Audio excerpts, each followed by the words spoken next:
Hello, नमस्ते, प्रणाम। कैसे हैं आप सब? आशा करती हूँ आप सब बहुत अच्छे होंगे। मैं भी बहुत बढ़िया हूँ और फिर से आप सबका स्वागत करने के लिए रेडी हूँ आपके हमारे चैनल दिल से बिहारन चैनल पे। दोस्तों, शादी के बाद एक लड़के के लिए सबसे बड़ा सवाल यही है कि माँ और पत्नी में से किसे चुने।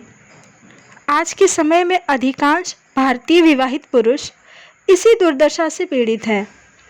दोनों में से किसी एक का साथ देने पर जहां उन्हें अपनी माँओं से ताना मिलता है तो वही पत्नी से धमकी।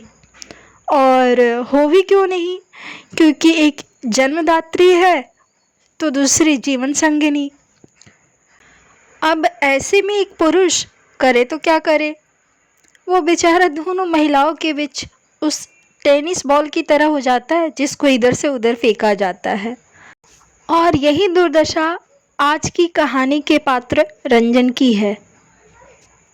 रंजन जैसे ही घर आया उसने देखा कि उसकी माँ सुनंदा जी और बीवी माला दोनों का मुंह फूला हुआ था। देखते ही समझ गया कि आज जरूर दोनों में फिर से कोई ना कोई खटपट हुई है। उसके पिता देवेंद्र जी हमेशा की तरह बालकनी में चुपचाप बैठे चाय पी रहे थे। उन्हें देख के ऐसा लगता था जैसे उन्होंने हालात से समझौता कर लिया हो, क्योंकि अपनी बीवी और अपनी बहू को समझाना उनके लिए बस में नहीं था। वैसे ही जैसे कि रंजन के बस में नहीं था। रंजन को देख सुनंदा जी तो मुंह बनाकर कमरे में चली गई और माला गुस्से में भरी हुई एक कप चाय बनाकर लाई और उसके सामने पटक दी। दोनों में से किसी ने एक बार भी नहीं पूछा कि उसका दिन कैसा बीता या उसे चाय के साथ कुछ खाने के लिए चाहिए या नहीं। रंजन सोच रहा था कि एक माँ ऐसा कैसे कर सकती है कि अपनी बहू का गुस्सा अपने बेटे पे उतारे। बेटा तो माँ के लिए उसकी जान होता है। और बीवी बीवी भी ऐसा कैसे कर सकती है कि अगर सास के साथ कोई बात हुई है तो उसमें उसके पति का क्या कसूर है। कम से कम सुबह का थका मादा पति जब घर आए तो दो बोल हंस के उसके साथ बोल ले और साथ ही कुछ अच्छी तरह से खाने पीने के लिए दे दे। रंजन को लगा कि अगर माला उससे 2 मिनट हंस बोल लेती तो उसके सारे दिन की थकावट दूर हो जाती। लेकिन यहाँ तो थकावट दूर होने की बजाय और बढ़ गई थी और थोड़ी देर बाद ही उसका सिर दर्द से फटा जा रहा था। रात को खाना खाने के समय भी दोनों सास बहू का मुंह फूला हुआ था। खाने में ज़्यादा स्वाद भी नहीं था। ऐसा लग रहा था जैसे वह मजबूरी में खाना बनाया गया हो। पूरे घर में चुप्पी छाई हुई थी। रंजन की शादी को अभी सिर्फ 1.5 साल ही बीता था और उसकी कोई बच्चा भी नहीं था, जिससे कि घर में थोड़ी सी रौनक हो जाती। पूरा घर गहन चुप्पी में डूबा हुआ बहुत ही डरावना सा लग रहा था। रंजन ने पहल करते हुए दोनों सास बहू को समझाने की कोशिश की और उससे पहले उसने एक बार अपने पिता की तरफ से देखा, लेकिन उनकी आंखों से ऐसा लग रहा था जैसे उन्होंने हथियार डाल दिए थे। रंजन बोला, क्या बात है, आज खाने में स्वाद नहीं है? सुनते ही सुनंदा जी फट पड़ी। उससे ही पूछना जिसने खाना बनाया है, कुछ आता होगा तभी तो अच्छा खाना बनाएगी ना। हाँ हाँ, मुझे कुछ नहीं आता। अगर इतना ही स्वाद खाने का शौक है तो अपनी माँ को क्यों नहीं कहते, जो कि हर काम में माहिर है। मेरी तो कमियां ही कमियां नजर आती है इनको। माला भी कहाँ पीछे हटने वाली थी। रंजन ने दोनों का गुस्सा देख दोनों को शांत कराने की कोशिश की, लेकिन दोनों ही एक दूसरे पर दोषारोपण करने पर तुली हुई थी। हार कर रंजन जोर से चिल्लाया, मैं इस घर में रहना ही नहीं चाहता, और थाली को एक तरफ सरकाकर बाहर चला गया। पर दोनों सास बहू ने इस तरफ ध्यान नहीं दिया और उस रात किसी ने खाना नहीं खाया।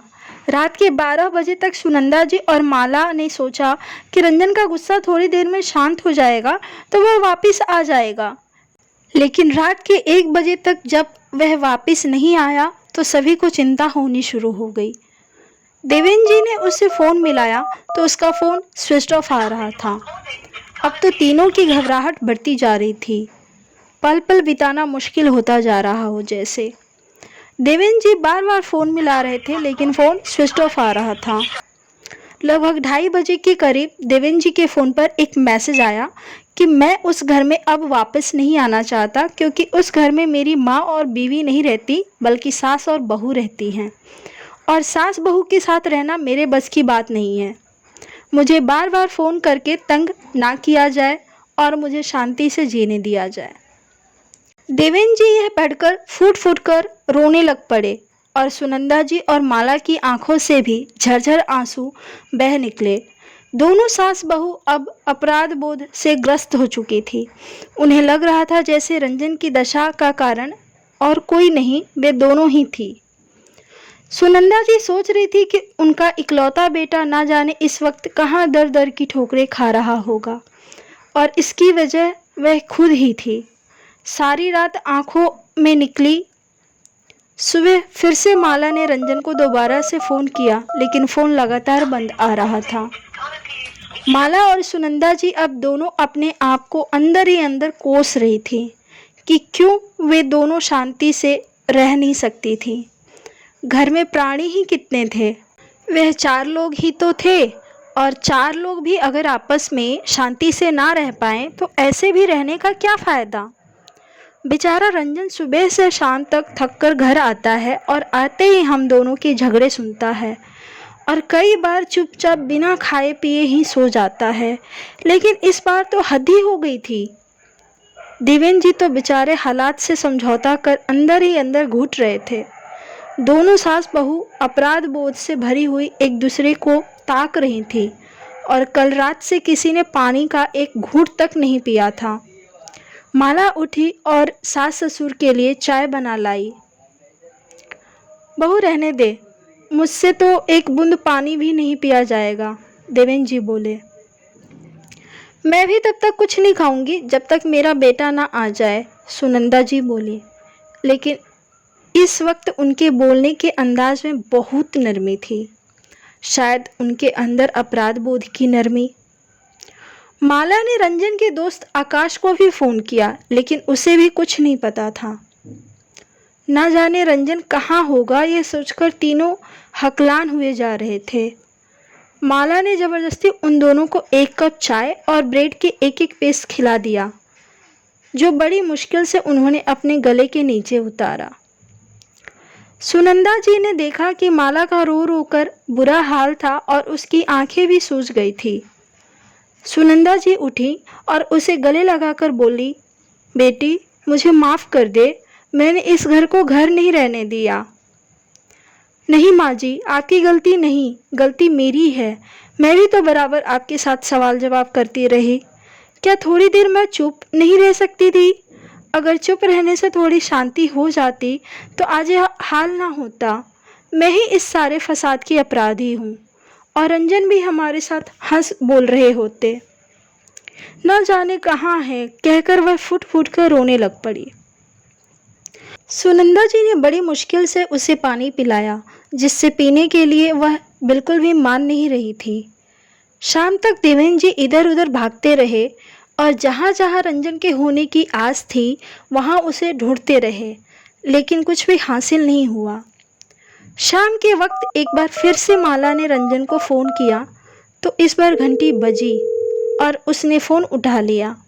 माला बोली, प्लीज़ फ़ोन मत रखना रंजन, और उसने स्पीकर पर फ़ोन कर दिया। दोनों सास बहू एक साथ बोली, हम दोनों तुमसे माफ़ी मांगते हैं और तुमसे वादा करते हैं कि आगे से तुम्हें कोई भी शिकायत का मौका नहीं मिलेगा, और इस घर में तुम्हें सास बहू नहीं बल्कि तुम्हारी पत्नी और तुम्हारी माँ ही नजर आएंगी।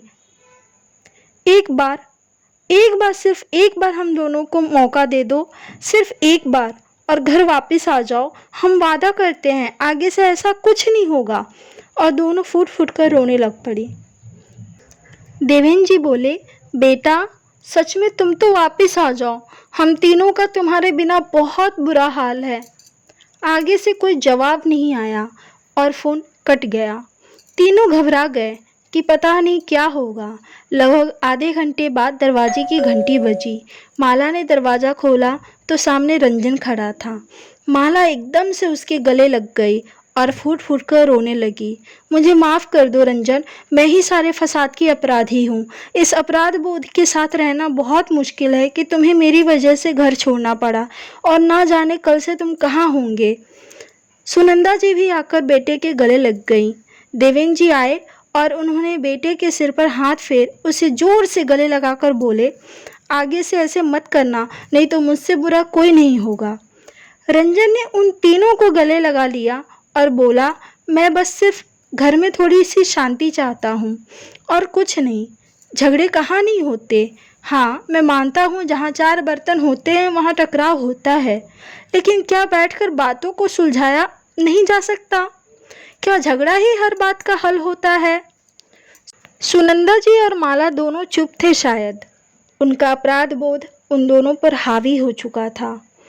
अपने अपराध बोध से वे दोनों सीख गई थीं और अंदर ही अंदर खुद से भी और वादा कर चुकी थीं कि आगे से ऐसा नहीं होगा।